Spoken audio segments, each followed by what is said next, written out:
Hello to all my beautiful souls, स्वागत है आप सभी का मेरे चैनल पर।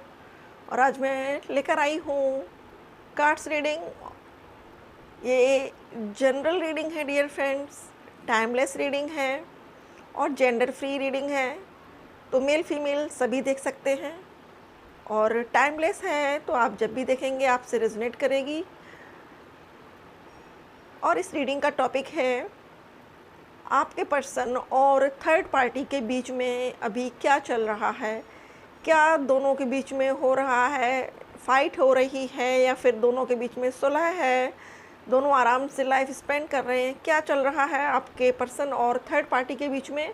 और ये थर्ड पार्टी डियर फ्रेंड्स आपके पर्सन की फैमिली हो सकती है, उनके फ्रेंड्स हो सकते हैं, उनकी वाइफ हो सकती हैं, उनके गर्लफ्रेंड हो सकती है, या फिर उनकी कोई मंगेतर भी हो सकती है। तो देखते हैं हम यहाँ पर कि आपके पर्सन और थर्ड पार्टी के बीच में क्या चल रहा है अभी। डियर फ्रेंड्स, अगर आपको मेरे वीडियोस अच्छे लगते हैं, आपसे रेजोनेट होती है रीडिंग, तो प्लीज़ वीडियो को लाइक, शेयर और सब्सक्राइब करिएगा। मेरी सोल फैमिली को और भी बिग बनाने के लिए आपका बहुत बहुत शुक्रिया, थैंक यू सो मच। ऐसे ही मेरे साथ जुड़े रहिए, बने रहिए। आपके सहयोग के लिए बहुत बहुत आभार, दिल से शुक्रिया आप सभी को, थैंक यू। अगर आपको पर्सनल रीडिंग चाहिए डियर फ्रेंड्स, तो फिर मेरे चैनल के अबाउट सेक्शन में मेरा व्हाट्सएप नंबर है, आप वहाँ से मुझे कांटेक्ट कर सकते हैं, व्हाट्सएप कर सकते हैं। Thank you, thank you so much God, thank you so much angels, thank you so much universe, thank you मेरे सभी असेंडेड मास्टर्स को, थैंक यू मेरे सभी एंसेस्टर्स को, थैंक यू स्पिरिट गाइड्स को। प्लीज़ मुझे गाइड करें, मुझे बताएं हमारे व्यूअर्स जो भी ये वीडियो देख रहे हैं उनके पर्सन थर्ड पार्टी के साथ किस हाल में हैं। हमारे व्यूअर्स के पर्सन थर्ड पार्टी के साथ किस हाल में हैं, प्लीज़ बताएं। हमारे व्यूअर्स के पर्सन थर्ड पार्टी के साथ किस हाल में हैं, प्लीज़ मुझे गाइड करें, thank you.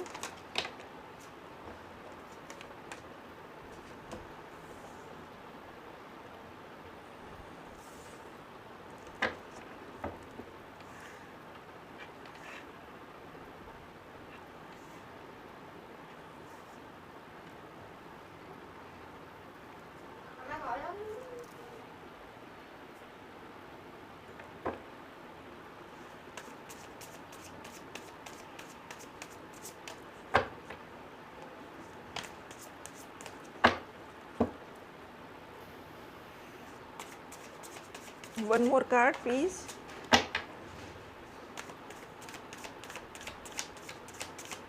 Thank you, Spirit Guides. One more card.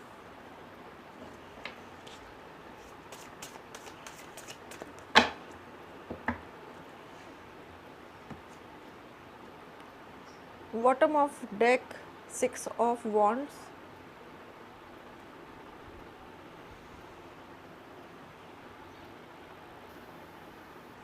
अब हम ये कार्ड्स निकालेंगे और ये कार्ड्स थर्ड पार्टी के लिए हैं कि थर्ड पार्टी आपके पर्सन के साथ क्या फील कर रही है, कैसे रह रही है।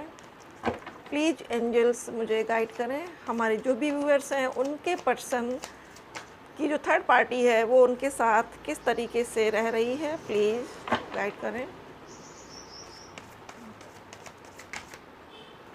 थर्ड पार्टी का क्या बिहेवियर है हमारे व्यूअर्स के पर्सन के लिए, प्लीज़ गाइड करें।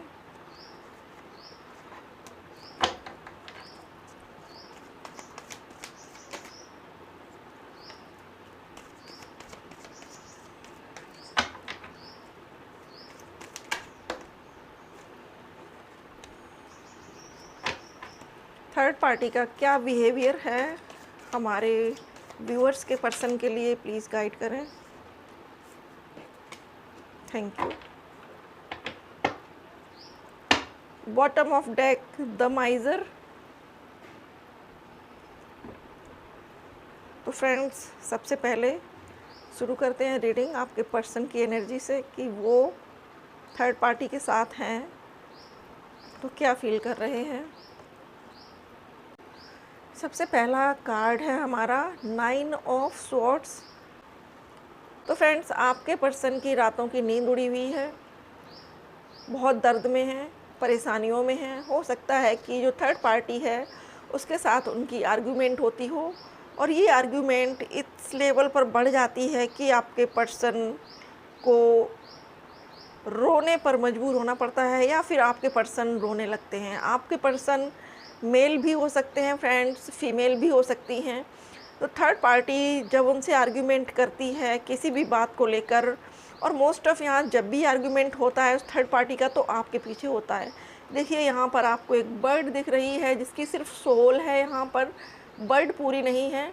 तो जब भी उस थर्ड पार्टी का आर्ग्यूमेंट होता है आपके पर्सन के साथ, सिर्फ़ और सिर्फ आपको लेकर होता है, और आपके पर्सन सफाइयाँ दे देकर उसको थक जाते हैं, और इतना ज़्यादा वो उनको मेंटली हैरेस करती है कि आपके पर्सन सौरों में चले जाते हैं, दुख में चले जाते हैं, वो रोते हैं, रातों को उठ कर रोते हैं, उनकी नींद पूरी नहीं होती है। उनकी नींद भी अगर आती है तो कुछ उनको डरावने सपने आते होंगे, और सपनों में उनको ये फ़ील होता है कि आप उनसे छूट रहे हो, आप उनसे दूर हो रहे हो, और यहाँ पर बादल दिख रहे हैं, बारिश हो रही है। तो आपके पर्सन बहुत ज़्यादा दुखी हैं, सैड हैं। हालांकि वो कभी शो नहीं करेंगे, कभी दिखाएंगे नहीं कि उनको दर्द है, उनको तकलीफ़ है, लेकिन उनकी आत्मा रोती है, उनकी सोल रो रही है, और हमेशा उनके माइंड में कॉन्फ्लिक्ट बना रहता है, विचारों के द्वंद्व चलते रहते हैं। अपने आप को गलत साबित करते हैं, कभी अपने आप को सही बताते हैं। उनको लगता है कि ये क्या हो रहा है लाइफ में, जो उनकी सोच से परे है। और ये आपके पर्सन फीमेल भी हो सकती हैं। अगला कार्ड है हमारा हैंग्ड मैन। तो आपके पर्सन अभी जिस पोजीशन में हैं उसमें वो इतने परेशान हैं, इतने त्रस्त हैं कि उनको कुछ समझ नहीं आ रहा है। उनको ये फ़ील हो रहा है कि वो स्टक हैं एक ही जगह पर, एक ही एनर्जी पर। ना उनकी लाइफ में कोई बेटर मूवमेंट आ रहा है, ना ही उनकी लाइफ में वो यहाँ से वहाँ कुछ भी मूव कर सकते हैं। वो अपने आप को एक जगह पर स्टक समझ रहे हैं, ना ही लाइफ आगे बढ़ रही है, ना ही लाइफ पीछे जा रही है। और इन सब के चलते हुए उनका जो एक अवेकनिंग प्रोसेस होता है, जो सोल गॉड से मिलने के लिए व्याकुल हो जाती है, क्योंकि जब आत्मा बहुत ज़्यादा दुखी होती है, बहुत सैड होती है, तो उसको कोई और रास्ता नहीं दिखता है सिवाय ईश्वर से जुड़ने के। क्योंकि हमारे अंदर जो सोल है वो ईश्वर का ही प्रकाश पुंज है। और जब बच्चे परेशान होते हैं तो वो किसके पास जाते हैं? ऑब्वियसली अपने माता और पिता के पास जाते हैं। तो इसी तरह से अभी आपके पर्सन की एनर्जी बनी हुई है, उनको एक प्रकाश दिख रहा है जीवन में, और वो प्रकाश कोई और नहीं, ईश्वर की, प्रभु की शरण है। तो अभी उनकी लाइफ में बिल्कुल पॉज की सिचुएशन बनी हुई है, जैसे ठहरा हुआ पानी होता है, इस तरह से उनकी लाइफ हो गई है। अगला है 2 ऑफ वॉन्ड्स। तो आपके पर्सन आपका इंतज़ार करते हैं। वो बेशक आपको शो नहीं करते हों, बेशक आपको कभी मैसेज नहीं करते हों, कॉल नहीं करते हों, लेकिन उनकी दुनिया आप हो, उनकी दुनिया आप हो। उन्होंने एक ये बॉन्ड पकड़ रखा है, इसका मतलब कि उनके अंदर बहुत पैशनेट एनर्जी है आपके लिए। इंतज़ार कर रहे हैं कि कब वो दिन आएगा जब सब चीज़ें सॉल्व होंगी और वो आपसे मिल पाएंगे। आपको लेकर वो फ्यूचर के सपने देखते हैं, लेकिन थर्ड पार्टी उनके इस सपने को तोड़ देती है। वो चाहते हैं आपके पर्सन की वापस आकर आपसे रिकन्सिलिएशन करें। वो आपको बहुत मिस करते हैं। वो अपने इमेजिनेशन में आपको पाते हैं, अपने इमेजिनेशन में आपसे बातें करते हैं, और आपके साथ जो भी उन्होंने अच्छे मोमेंट बिताए हैं, अच्छे क्षण गुजारे हैं, उनको याद कर कर के वो नॉस्टैल्जिया में रहते हैं। वो उन्हीं पलों को याद करते हैं, और उन पलों को याद करने से उनको बड़ा सुकून मिलता है, दिल को तसल्ली मिलती है। और उनको ये भी रियलाइज़ हो रहा है कि आप जब उनकी लाइफ में थे तो उनकी लाइफ एक तरीके से ऐसा लगता था उनको कि जैसे हर दिन त्योहार है, हर दिन एक उमंग है, हर दिन एक उत्साह है। आपके साथ जीवन, उनका वो जो खुशनुमा क्षण थे, वो कब इतनी जल्दी गुज़र गए उनको पता नहीं चला, और वो आपको बताना चाहते हैं, आपको छूना चाहते हैं, आपको बताना चाहते हैं कि मैं कितना दर्द में हूँ, मेरे दर्द को सुनो तुम। क्योंकि मैं यहाँ पर उनकी वाइब्स को फ़ील कर पा रही हूँ, बहुत पीड़ा है उनके दिल में, और रह कर मिस करते हैं आपको, रह कर वो याद करते हैं आपको। और आपके साथ जो खुशनुमा क्षण बिताए हुए हैं उन्होंने, हो सकता है कि आप लोग क्लब्स में, पार्टीज़ में, वेडिंग्स में साथ गए हों, वहाँ पर एक-दूसरे के साथ आपने काफ़ी अच्छा वक़्त एन्जॉय किया है, तो वो सारे क्षण उनको याद आ रहे हैं, वो आपको रह कर मिस करते हैं। अब ये एनर्जी है थर्ड पार्टी की कि वो आपके पर्सन के बारे में क्या सोचती है। तो एग्ज़ॉशन, थर्ड पार्टी आपके पर्सन को लेकर बहुत ज़्यादा एंग्ज़ियस रहती है, बहुत ज़्यादा टेंशन में रहती है, और उसके दिमाग में कुछ न कुछ मैनिपुलेटिंग चलता ही रहता है, कुछ न कुछ ऐसी चीज़ें चलती रहती हैं जिससे वो आपके पर्सन को कंट्रोल करना चाहती है। एक क्षण ऐसा होता है कि जब वो आपके पर्सन फ्री होते हैं किसी बुरी थॉट से या उसके साथ हुए आर्ग्यूमेंट से, अगले ही पल वो ये सोचने लगती है कि इस व्यक्ति को कैसे और अगला शॉक दिया जाए, किस तरीके से इसको इसी के दिमाग में बंद कर दिया जाए। इस तरीके से वो आगे नहीं बढ़ पा रही है, और ना ही आपके पर्सन को लाइफ में आगे बढ़ने दे रही है। और 9 नंबर जो है ये कर्मा का है, तो आपके पर्सन के हो सकता है कि कुछ कर्मा डीलिंग अभी बाकी हो इस थर्ड पार्टी के साथ, इसलिए वो अभी इसके साथ रह रहे हैं, इसके साथ जुड़े हुए हैं। अगला कार्ड है पॉलिटिक्स। तो जो थर्ड पार्टी है वो आपके पर्सन के साथ बहुत ज़्यादा पॉलिटिक्स चलती है। उसका हर काम पहले से सोचा समझा हुआ होता है, वो हर चीज़ को मैनिपुलेट करके चलती है या चलते हैं। और थर्ड पार्टी कोई भी हो सकती है फ्रेंड्स, और आपके पर्सन को वो अपनी उंगलियों पर नचाती है। आपके पर्सन के सामने उसका फेस दूसरा होता है, और पीठ पीछे उसका फेस दूसरा होता है। आपके पर्सन उसकी गिरफ्त में इस तरीके से फंसे हुए हैं जैसे कि एक अजगर किसी पर्सन को कुंडली में बांध लेता है। तो अभी ये एनर्जी है आपके पर्सन के लिए थर्ड पार्टी की। और third party clinging to the past, third party जो है, जो आपके पर्सन के साथ उसके मोमेंट्स थे, जो आपके पर्सन ने कभी बाय मिस्टेक उसके साथ क्षण गुजारे हैं, खुशनुमा क्षण गुजारे हैं, तो वो थर्ड पार्टी उन्हीं मोमेंट्स के साथ अटैच्ड है। वो ये सोच रही है कि ये पर्सन इतना सुकून देता है मुझे, इतना सुख देता है, शॉपिंग कराता है, अच्छे कपड़े दिलाता है, और मुझे हैप्पी रखता है, और लाइफ में इससे बेटर पार्टनर क्या मिलेगा। इसलिए ये थर्ड पार्टी आपके पर्सन को छोड़ना नहीं चाह रही है, और पास्ट से चिपकी हुई है, पास्ट की यादों से जुड़ी हुई है। हालांकि आपके पार्टनर इससे अलग होना चाहते हैं, लेकिन ये किसी भी तरीके से उनको अपने माइंड से नहीं निकाल पा रही है। और नंबर 5 चेंज का है, तो इसके अंदर बहुत सारे चेंजेस आए हैं। ये पहले जितनी शांत और काम हुआ करती थी, अब ये उतनी ही झगड़ालू हो चुकी है, इम्पेशेंट हो चुकी है। इसके अंदर से धीरे धीरे सब्र खत्म हो रहा है, और ये मेल फीमेल दोनों ही हो सकते हैं। अगला कार्ड है शौरों का। तो ये भी 9 नंबर है और ये भी 9 नंबर है। तो हो सकता है कि हमारे व्यूअर्स की लाइफ में 9 नंबर्स बहुत ख़ास हो, या फिर आपका लाइफ पथ नंबर हो 9, या फिर आपके पार्टनर का हो।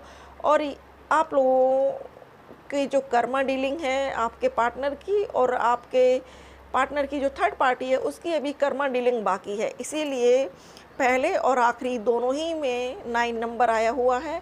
तो थर्ड पार्टी अक्सर सौरों में भी चली जाती है। जब आपके पर्सन आपके बारे में सोचते हैं, आपको याद करके सैड सॉन्ग सुनते हैं, आपको याद करके दुखी होते हैं, या एकांत में लेटे रहते हैं, तब ये थर्ड पार्टी बहुत दुख में चली जाती है। इसको ये लगता है कि इसने अपना तन और अपना मन दोनों इस व्यक्ति को देकर गलत किया है, क्योंकि इस व्यक्ति के मन पे आज भी आपकी छाप बनी हुई है, आपके निशान आज भी आपके पर्सन के दिलो दिमाग पर बने हुए हैं। अगला कार्ड है कंडीशनिंग, और उसके बाद पार्टिसिपेशन। तो ये जो थर्ड पार्टी है, इसकी हो सकता है कि कंडीशनिंग ऐसे हुई हो, इसकी परवरिश ऐसे हुई हो कि ये कोडिपेंडेंसी में रहती है। इसे अपनी लाइफ को चलाने के लिए कोई अदर पर्सन चाहिए होता है, अपनी लाइफ में प्यार पाने के लिए अदर पर्सन चाहिए होता है, अपनी लाइफ में अबंडेंस, रुपए, पैसे और अपनी ज़रूरतों के लिए ये हमेशा कोडिपेंडेंसी में रहती है, ये दूसरों पर आश्रित रहती है। अगर इसकी परवरिश, नर्चरिंग ऐसी हुई होती कि खुद पे डिपेंड होना है, खुद के लिए अर्न करना है, खुद के लिए कमाना है, तो हो सकता है कि ये आपके पर्सन की लाइफ से अभी तक जा चुकी होती। लेकिन ये कोडिपेंडेंट है, आपके पर्सन के ऊपर ये पूरी तरह से आश्रित है, इसलिए ये उनको छोड़ नहीं पा रही है, उनके पैसे को, उनके ऐश्वर्य को। अगला है पार्टिसिपेशन। तो कभी कभी ये जो थर्ड पार्टी है, कुछ उनके ऊपर रिचुअल कराने की भी कोशिश करती है, कुछ ब्लैक मैजिक कराने की कोशिश करती है। बट आपके पर्सन हो सकता है कि पूजा पाठ करते हों, या फिर आप पूजा पाठ करती हों, आप पॉजिटिव वाइब्स भेजती हों उनको, तो आपके पर्सन पर उतना असर नहीं होता है उन ब्लैक मैजिक्स का जितना कि होना चाहिए। तो फ्रेंड्स, ये थी रीडिंग आपके पर्सन और थर्ड पार्टी के बीच क्या चल रहा है इस मैटर पे। बॉटम ऑफ डेक है द माइज़र। तो जो थर्ड पार्टी है वो बहुत ज़्यादा माइज़र वाली स्टेट में है अभी। वो ये चाहती है कि जो भी आपके पर्सन के पास है वो धीरे धीरे करके उसके पास आ जाए, चाहे वो ज्वेलरी हो, मनी हो, बैंक बैलेंस हो, कुछ भी हो लाइफ में, या घर हो। वो चाहती है कि किसी तरीके से धीरे धीरे करके ये उसके कब्जे में आ जाए, उसके बाद वो आपके पर्सन से किनारा कर लेगी। और ये वाला आपके पर्सन का जो बॉटम ऑफ डेक था, ये था 6 ऑफ वॉन्ड्स का, विक्ट्री। इसके बाद नीचे एस ऑफ कप्स। तो आपके पर्सन, और एस ऑफ कप्स के बाद टेम्परेंस। तो आपके पर्सन आपके साथ विक्ट्री चाहते हैं। वो चाहते हैं कि दुनिया के सामने आपको अपना बनाएं, एक्सप्लोर करें दुनिया के सामने कि मैं इससे प्यार करता हूँ, इससे शादी करूँगा और यही अब मेरी जीवन साथी होगी। क्योंकि उनका हार्ट चक्रा ओपन हो रहा है, उनको ये बहुत अच्छे से रियलाइज़ हो चुका है कि उनकी खुशियाँ सिर्फ आपके साथ हैं। पहले उनको लगता था, मेंटली वो अपने दिल की बजाय पहले दिमाग की सुनते थे, इसलिए थर्ड पार्टी में इन्वॉल्व हुए। लेकिन अब उनको समझ में आ रहा है, अब उनको समझ में आ रहा है कि आप ही उनके लिए वन एंड ओनली हो, और वो आपके साथ बैलेंस बनाना चाहते हैं लाइफ में। तो फ्रेंड्स, आई होप कि रीडिंग आपको पसंद आई हो, आपसे रेजोनेट हुई हो। रीडिंग पसंद आए तो वीडियो को लाइक करिएगा, और अगर मेरे चैनल पर आप पहली बार हैं फ्रेंड्स, तो please like, share, subscribe my channel. And thank you so much इस सोल फैमिली को और बिग करने के लिए। Thank you so much for watching.